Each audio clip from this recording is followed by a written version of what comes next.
Dans ce chapitre 17, on va s'intéresser au calcul d'air. Alors on va revoir des formules que vous avez étudiées en classe de 6e et on va en voir une nouvelle concernant le parallélogramme. Intéressons-nous d'abord à la longueur d'un cercle et à l'aire d'un disque.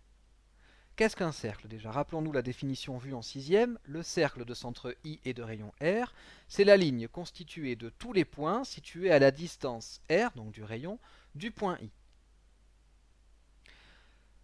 On note le cercle, c'est, entre parenthèses, I son centre, point virgule, R son rayon. Le périmètre, ou la circonférence P d'un cercle de rayon R et de diamètre D, c'est 2 fois R fois pi, ce qu'on peut noter 2πr. Mais comme 2 fois R c'est aussi le diamètre, on peut le noter D fois pi, c'est-à-dire pi D. Donc 2πr pour calculer le périmètre, ou bien pi D. Maintenant le disque. Qu'est-ce qu'un disque? Le disque de centre I et de rayon R, c'est la surface délimitée par le cercle, c'est donc celle qui est à l'intérieur, la surface à l'intérieur du cercle, tout ce qui est en zone grise. On le note de la même manière, D pour disque, son centre I, son rayon R. Eh bien, l'aire A d'un disque de rayon R est donné par la formule pi fois rayon, c'est-à-dire, si on simplifie en calcul littéral, pi r carré. Donc 2 pierres pour calculer le périmètre, une pierre carrée pour calculer l'aire.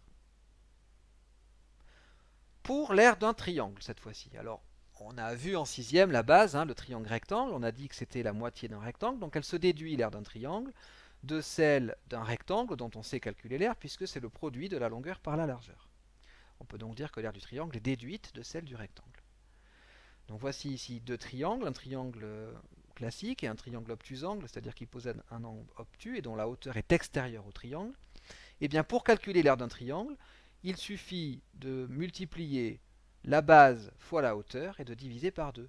Autrement dit ici, ça va être c fois h divisé par 2, ce que je peux écrire sous forme littérale simplifiée, ch sur 2. Donc, attention ici, la base et la hauteur doivent être dans les mêmes unités.